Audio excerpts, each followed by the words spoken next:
welcome to another episode of Ask the Zamboni Experts podcast. I'm Logan Wescott. I have a very special guest here, Melissa Fitzgerald.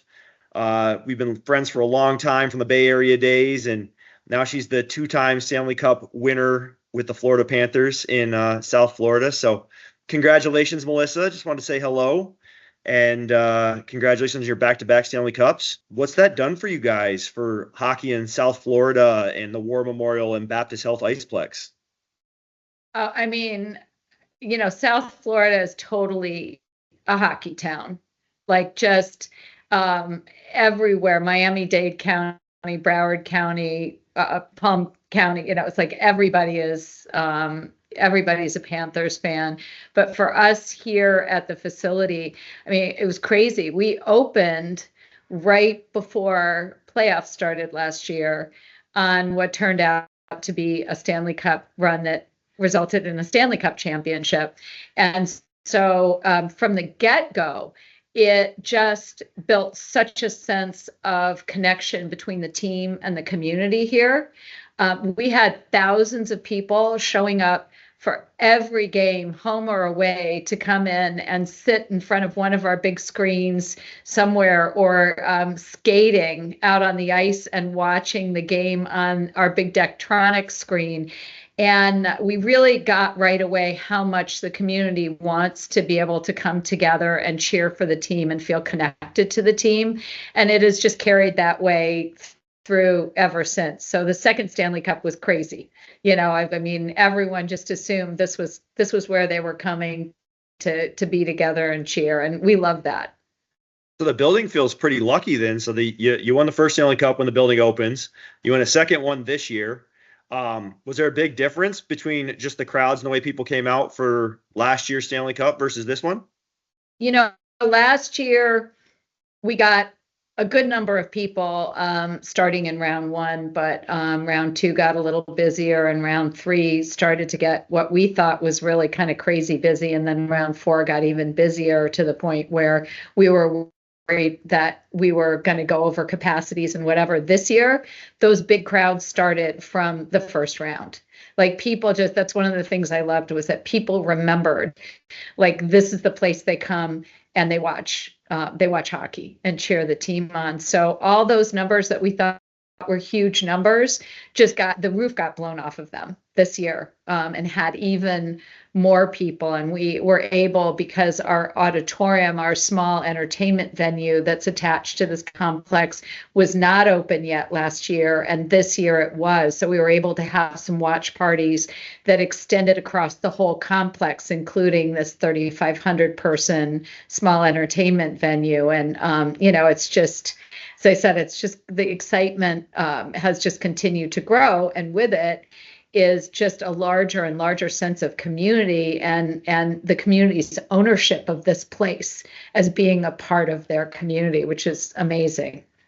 Yeah, you speak about the community. I got to visit you a couple months ago for some meetings down there in your area, and you guys have a really cool complex with, like you said, your entertainment center having an auditorium that can seat 3,500. You have pickleball courts in the back where you guys converted ball hockey courts, and I just happened to look down, and Roberto Luongo is playing with his family and stuff. So it's definitely a pretty cool, interesting area with the park and everything like that. Has that all changed, kind of that area, the people who come and visit you guys versus who used to be in that area, or were you never really around that Fort Lauderdale area where the practice facility used to be? Yeah. I had the blessing knowingly of coming out here and having 2 years of working through the construction project before we opened. So it was really great, because I did get to know the community, and I did get to understand what was here before we became a part of it. And I feel like it's just amplified that sense of community. We've become another draw for people to come together here. Holiday Park, that the rink is located in, was already largest public park in Fort Lauderdale, has every resource, multiple football fields and soccer fields and baseball fields and dog park and playgrounds and things. And it also had the Parker Theater, that is a 1,200 seat renovated performance arts buildings. So we have just come in and I think, in my opinion, just made the community more vibrant. We've also been able to bring back to life the auditorium, the War Memorial Auditorium, which was built in 1950. And we've been able to renovate it and really bring some really nice features to it, a mezzanine and some things in addition to the historical features. And so that was closed for a number of years, and we've also been able to bring that resource back to the community as part of what we've done. Very cool. So let's talk about your building a little bit, right? Obviously, you said you were part of the construction, being around there. I know we always want things and plan things to go smoothly, but it doesn't always go as smooth as we hope. And originally, you guys weren't going to have Zambonis, but you had a pretty cool story on how they got in there. Kind of fill in the people how that all worked out. The whole process from beginning to end, getting those in and just how they fit in your building. Cause I know you had to do some remodeling as far as even getting them inside. Yeah. There are so many wonderful advantages to being right in the middle of an urban center, but one of the consistent disadvantages is lack of space, right? Like just lack of footprint, because you're going into an urban environment where everything is tight. And so, originally, we didn't have Zambonis. We had a different brand of ice resurfacers that had been ordered, and we got them in the building, and we discovered that the building just wasn't built to accommodate them. And so, after we had a panic about it, we called up Zamboni, and amazing how quickly you guys were able to put all the pieces together, found a borrowed machine from, I believe it was Colorado, to bring in while we were waiting, and found some ways of getting new machines in here in a lot less time than we would have expected. I think, empathizing and understanding our predicament that we needed ice resurfacers in order to have an ice rink. And then just had to add a couple of access points out so we could get the machines out of the building. So added on an extra roll-up door off of our north rink so that we could get the machines out to work on them outside, and another one from the center of the rink, and we were good to go. Well, I'm glad it all worked out, because it's definitely kind of a wild story how you guys got those, and then just configuration to get them in your buildings. You guys have some tight corners and some tough spaces in there. We know when it comes to construction, right, everybody always wants to be efficient with their space, and it definitely makes it a challenge. But one more question for you. You have some of our new technology, like the fast ice in the back of your machines. What kind of feedback do you guys get from the coaches and players as far as your ice quality and stuff like that? I know it's a challenge being in South Florida and the humidity that you guys have and the heat. It's not easy to put ice in. So how does that work for you guys, and what kind of feedback do you get? Not only have we gotten a lot of compliments from the team, but we've also gotten an amazing number of compliments from visiting teams coming in and complimenting what great ice it is. And the machines definitely have a lot to do with that. Obviously, having great dehumidification is a really critical component, and we keep careful track of that and invested some good money and some good equipment there. But the combination of the fast ice and the level ice on our Zams has a lot to do with both the quality of the ice and also with a big reduction in the amount of ice maintenance that we need to do in order to keep the ice looking and skating great. But the combination of the reduction in water flow in the corners, and then being able to put down, to cut deeper while we're putting down the right amount of water as the machine is moving, makes a huge difference in not having to spend so much time in the corners, not having to work so hard, not having a towel on the back that will sometimes sort of pick up or push water out of the ridges. The fast ice really makes a huge difference in terms of immediately making a beautiful, smooth ice surface. Yeah, that's the feedback that we've gotten about fast ice is it's a consistent sheet of ice. And obviously as a complement with level ice, you know exactly how much you're picking up and how much you're putting down at the exact same time. So that's awesome. I'm glad that's really working well for you guys. Speaking of which, everybody's a little bit different in their buildings as far as practices and game day rituals and things of that sort. I believe you previously told me a lot of teams are using your facility for warm-ups on game days versus going to the game day facility. Is that the case for both home and away? Yes.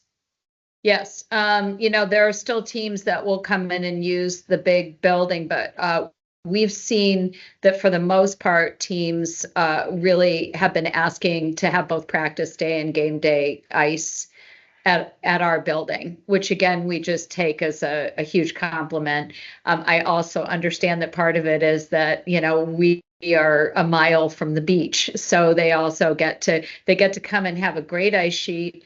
They're saving some money, or not some money, but they're saving some time driving back and forth to Amarant if they're staying at the beach. And, we like to think that we're really trying to provide a first-class experience every time the teams come. We're trying to provide them with great ice.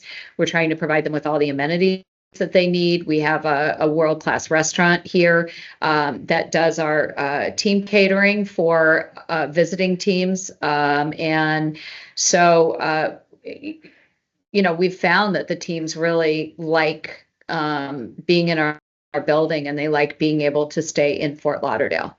And our team, yes, I mean, almost all the time. I think I can remember a couple of times on one hand that they didn't do their game day skate here. So again, you guys have obviously a ton of hockey programming. You'll have your public skates, you'll have your youth programs and things of that sort as well too. How do you balance both NHL schedules and youth schedules in your guys' building? Are you guys operating almost 24 hours a day? Are you guys 4 a.m. to midnight like so many other facilities are, or how's your guys' schedule look? Yeah, I mean, I'm not sure 4 a.m. is as common, because I think that's still one of the things that's a bit more characteristic of warmer weather environments, is it takes a little more selling to get people in the door before 5 a.m. We're working on it. We're only a year old, so we'll get there. Okay. But yes, I mean, we go from about 5 or 6 in the morning until the adult leagues pop off at midnight or 12:15. And it definitely is a challenge. We're a 2-sheet facility, so it's definitely a challenge that the team loves being here and the visiting teams love being here. And we also want to have a robust portfolio of community programming.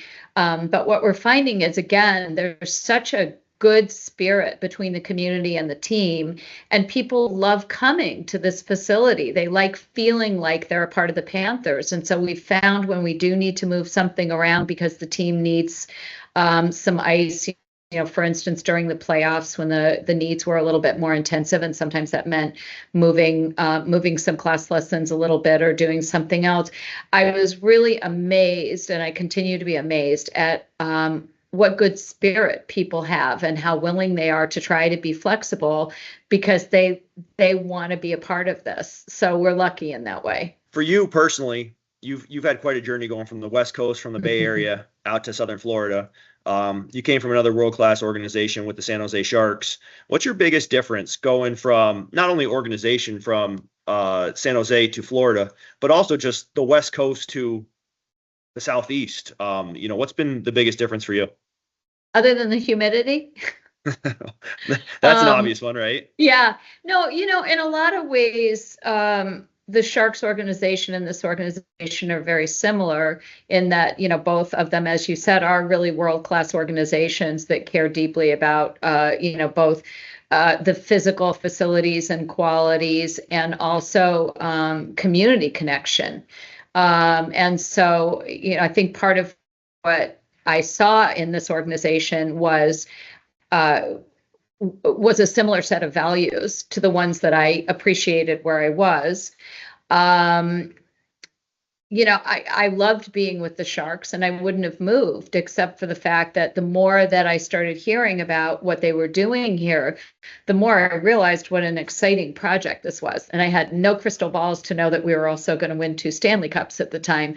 But just the what this offers in terms of, again, similarly to the arena that I was involved in there, in the middle of an urban environment, in the middle of a diverse urban environment, which offers up all sorts of opportunities to really reach out to a broader audience of people, to get excited about hockey, to get excited about ice sports in general, and about the team.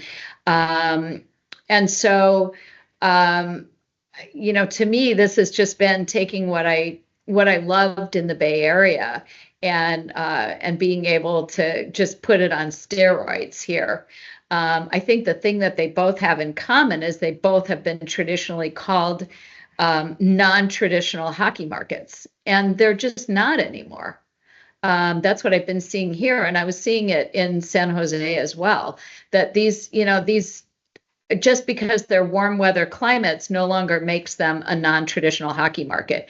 We have crazy, passionate fans here, and hockey players and figure skaters and even curlers.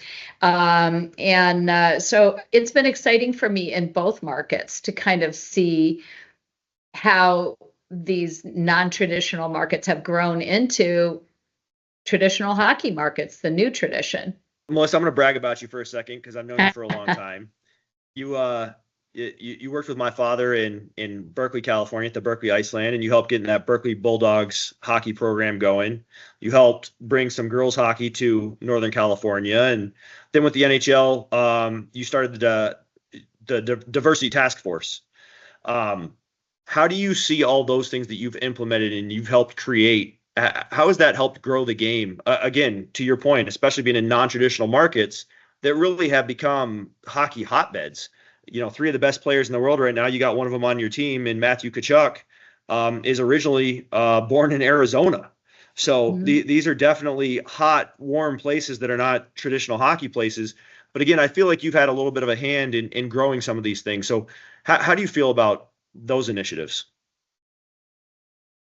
Well, I think it was during COVID that the NHL hired a consulting firm to do some research about kind of what the NHL and hockey market was going to look like moving forward. Like what did they need to do? Who did they need to attract in order to stay relevant, in order to fill seats? It was at a time where there were some other sports that were being highlighted as either doing a good job or maybe not such a good job of continuing to grow the fan base.